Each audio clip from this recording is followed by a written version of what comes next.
Hindi ka lang isang beses magbo-blow sa isang araw. Totoo. Minsan nakakailan ka. Aminin mo yan. Yung pinakamadami mo. Depende kapag kami mga willing. Maria Moreno! Sexy Megan! Meron akong katanungan dahil ako ang nakaupo sa mahiwagang trono. Ayan. Ano yan? Gaano ka ba kalakas mag-blow? Bumelo. Feeling ko, talent ko siya. Talent ko. Kasi syempre, ang tagal ko nang ginagawa yun. Kaya parang feeling ko, easy na sa akin yung pagbo-blow. Ako din naman. I think, Oo naman. sanay na tayo dyan. At para sa katulad natin na, alam mo nakakatulong yung kasi di ba parang tayo ang dadaldal natin. Yan. So talagang praktisado ang mga bibig. Correct. Yung pag-hold ng breath. Kasi syempre pag nagbo-blow ka, ka din, hindi ka naman huminga habang huminga ka ba nagbo-blow? Hindi, di ang ba? hirap naman nun. So may kasamang breath hold yon. So parang parang it comes with the training sa trabaho, kaya praktisado. At saka, naniniwala ako, Sexy Megan, kasi iba na yung panahon ngayon na tipong hindi ka lang isang beses magbo-blow sa isang araw. Totoo. Minsan nakakailan ka. Aminin mo yan. Yung pinakamadami mo. Depende kapag kami mga willing. Willing magpa-blow ng nila. Pero usually mga dalawa. Pero minsan, scattered sila sa ibang araw. O, diba? Once, Pero ang dami. Araw-araw may binublow. Tapos, minsan sa isang araw, nakakadalawa pa.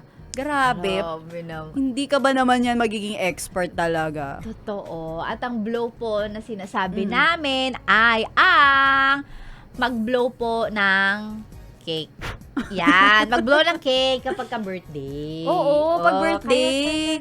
Di ba kasi ngayon, usong-uso yung marami kang cake, parang ang ganda tingnan, napaka-presentable, tapos magpipicture ka, babatiin ka nila, tapos ang dami-dami mong cake, parang ang happy-happy ng birthday mo. Oo, naaalala mo yung hindi ko alam kung nakakapanood ka ng SOP tsaka ng ASAP dati. Oo. Pagka merong sikat na artista Na magbe-birthday, ipapakita nga yung lahat ng cake niya sa backstage. Di ba? Ang dami niya, bubulaw niya ba yan lahat? Or kakainin niya ba yung lahat? Di ba yung ang dami? Tapos makikita mo yung mga iba-ibang mga nagpadala sa kanya. Oo. Di ba? Grabe, Sana fantasy yun. Oo, sana all. Fantasy ko rin yan. Pero, sino kakain? Kaya diba? nga iisip yung paano ko kakainin to?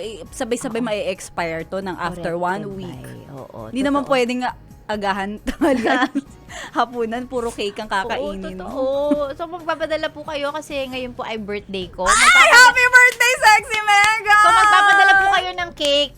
Pwede po i-scatter po natin, Ay, tama. i-designate natin per day para hindi naman po Para month-long din yung celebration. Oo, correct. Para, at saka para hindi kami mahirapan ubusin. All at once. Oo, kasi today, guys, meron kaming cake today. So, aabot to ng mga 3 araw bago namin maubos. So, after 3 days, magpadala kayo ulit. Ganun. Yes, correct. I-PM nyo po ako, schedule natin kung kailan ibibigay. Oo, magbibigay yung cake. si Sexy Mega ng calendar. Magbubook Yes. kayo ng araw kung kailan kayo magpapadala ng cake. I-plot natin. Ang damot, ayaw na lang ibigay. Nakakaloka. Ikaw ba, Maria Morena, kapag ka nagbe-birthday ka, ano ang iyong staple handa? Naghahanda ka pa ba? Sarili ko lang hinahanda. Siyempre kasi, Pag naghahanda ng getting masarap. older, ganon. Ayan, sarili ko lang hinahanda ako kasi minsan, pag ganyan naman, utang na loob, ang tagal ko na nabubuhay, ang tagal ko na rin gumagastos sa handaan. Ang dami ko na nagastos. Pero parang this time, mas gusto ko intimate na lang siya. Ay. Oo. Yung tipong, yung birthday mo, iba-birthday leave mo, tapos, ayan, edi, Intimate. lalabas ka na lang. Kaya pala may intimate May love and intimate Kaya pala ang hilig ko sa intimate. Yun yung mga, kumbaga, foundation ng love. So, pero, okay. So, kung hindi ka na naghahanda, kahit pansit, ganun. Oo, Hindi na kayo naghahanda naman. Oo. Pero, basta may pasta or pansit. Hindi na ako Ayun. naniniwala dun sa pansit ang pampahaba Diba, ng ng buhay. buhay? Hindi naman yan nireseta ng doktor. Oo. Hindi, tsaka baka kung every year tayo magpapansit, baka sumobra naman yung haba ng buhay natin. Ayan, Ayaw oo. naman natin yon. Yung tamang sapat na haba ng buhay lang, ganun. Pero kung pansit at spaghetti, spaghetti ako. Ako, nasa pansit era na ako. Nasa pansit era na ako, pero hindi ako magluluto ng pansit sa birthday ko. Minsan kapag naisipan ko lang, Okay. hindi siya sumasakto sa birthday ko na pag birthday ko magpapansit ako, hindi. Ay, Mga pang merienda. Oh, yung pag may nagbigay sa'yo ng nagbigay sa'yo ng sotanghon Yan. or ng kanton. Ay, Oo. luto ko to, parang gano'n. Yan, oo. Ay. Salamat sa nagbibigay sa amin ng Si Ma'am Nida. pakanton, Ma'am Nida, Sir Roger. Thank you. Yan. Sa kanila din lagi galing yung pansit sa Oo, bahay. kaya lagi kaming may mga papansit. Oo. How about lumpia? Yes, gusto ko yan, lumpia. Oh, Mm-mm. naisip ko lang ang medyo blessed na tayo dun sa part na hindi na lang pag birthday tayo nagpapansit. Yeah. Pwede na tayong, kaya na natin, afford na nating magpansit anytime. Basta merong pang sahog, basta merong merong ingredients sa Correct. bahay. Oo. Diba? Ay, Alam mo, nakakatuwa, no? Kasi ayun na nga kaya mo nang punuin yung may pantry ka na sa bahay. ay, pantry! Cabinet lang ako meron.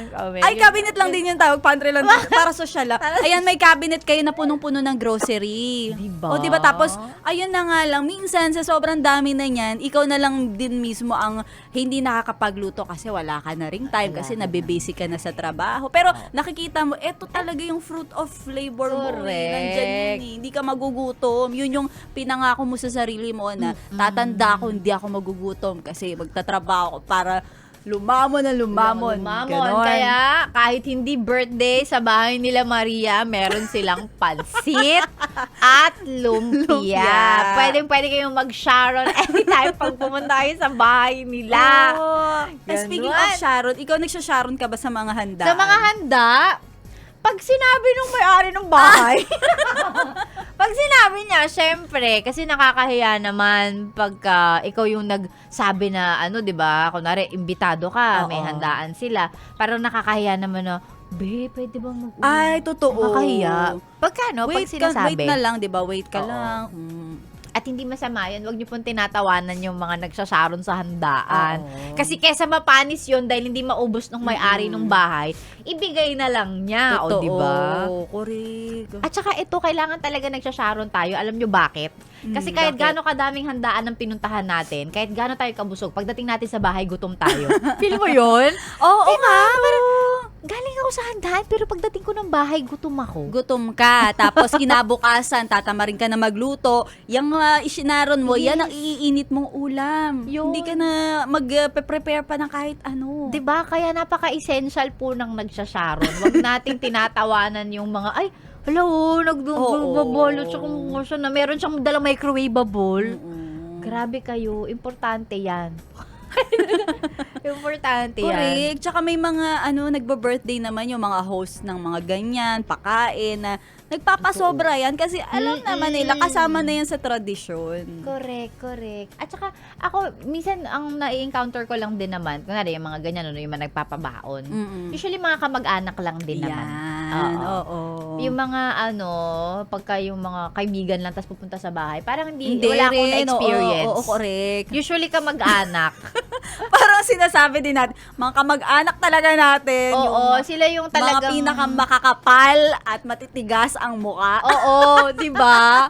Kasi kahit ako, para ayoko din naman kunwari pumunta ako sa bahay niyo, Oo. Maria. Oo. Parang ayoko naman mag-sharon Ay, galing sa bahay niyo. Correct. Pero kapag kunwari kay tita yon, Oo. parang, ay tita, may sobra ka. Oh, parang Oo, ganun. totoo.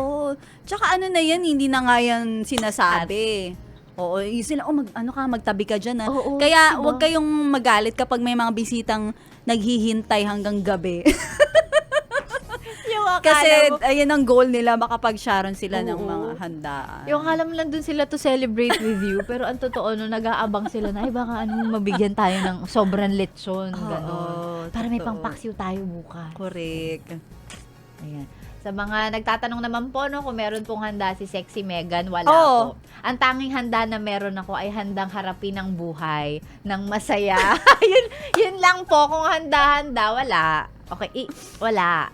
Okay, alam nyo na, batiin nyo na lang ako, okay Batiin na nyo. Tsaka magpadala kayo. yun ang pinaka-importante. Yes, kasi makakapag-celebrate, magiging bonggang-bongga. Bongga ka, sexy Megan, kapag talaga marami kang handa. Oo, totoo. At, Nagaling sa kanila. nagaling sa inyo, ha, na ipapadala nyo dito sa MBC. Padala kayo, okay? PM nyo po kami kung ano po ang address na dapat pagpadalahan. Yeah. Or sa mag-e-edit nito, lagay nyo po yung address dito sa baba. Correct, ayan ha. Screenshot nyo na lang para alam nyo na kung saan ipapadala. Marami pong salamat in advance. Happy birthday, sexy Megan!